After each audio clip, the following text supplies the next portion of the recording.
It's Tuesday, the 21st of February 2023. Welcome to the Fast 5 by Fear and Greed, where we give you the top 5 business stories you need to know in just 5 minutes. I'm Michael Thompson, and good morning, Sean Aylmer.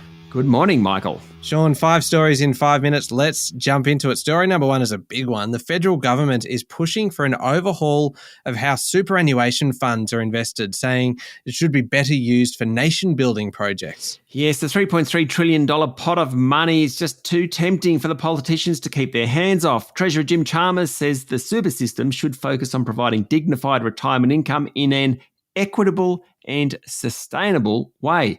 Under the government's proposal, the objective of superannuation would be legislatively enshrined to achieve those goals.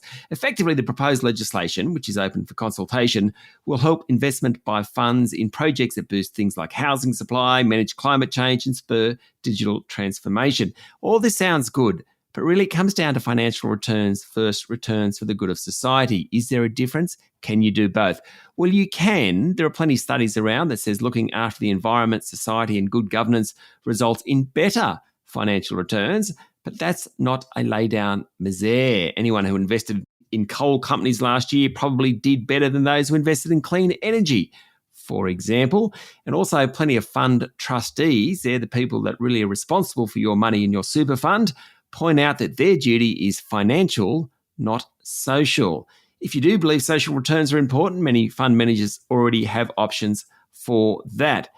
The critics are already worried that the government is talking about taking away some choice in super. And remember, superannuation is our money, not the government's. Anyway, it's got a fair way to play that one, but it's a big, big story. Yeah, it sure is. Sean, story number 2 today. Is it possible that the housing market might be finding a bottom? High-profile real estate agent John McGrath thinks so, and CoreLogic figures for the weekend do show high clearance rates.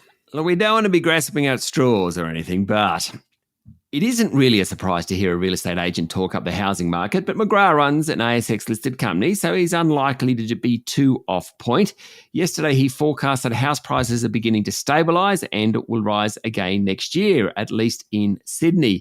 Now, over the weekend, the Sydney clearance rate hit 78%.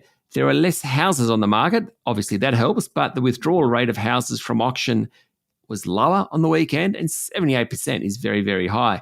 CoreLogic's Tim Lawless says that there's a stabilising trend on CoreLogic's daily home index for Sydney. In Melbourne, the clearance rate was back up to 68%. Nationally, it was 71%. Just a note of warning, which comes from AMP's Shane Oliver. He has a very different view. Maybe the return of migration and fear of missing out is helping, but Oliver still isn't calling a turning point. He reckons prices have a ways to go. Sean, story number 3, I complained a lot when I was paying, $2.35 or so for diesel.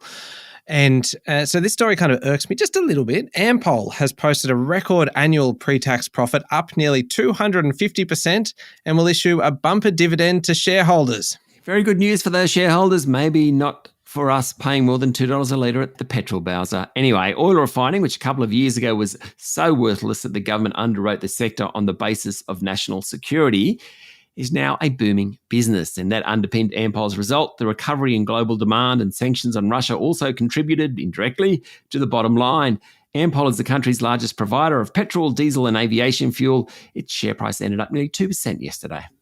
Sean, story number 4, Facebook parent company Meta Platforms is launching a subscription service called Meta Verified that will include additional perks and features, including account verification badges for those who pay. Yes, the new subscription will cost just a touch under $12 a month. It's primarily targeted towards content creators. In addition to a verification badge, the subscription includes proactive account protection, access to account support, and increased visibility and reach.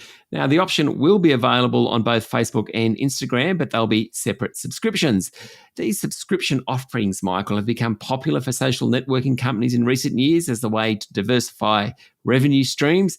At the moment, they're very, very reliant on advertising. Snap has an offering called Snapchat Plus. Twitter's also pushing a subscription offering right now. Interestingly, in that case, account verification is a major selling point as well.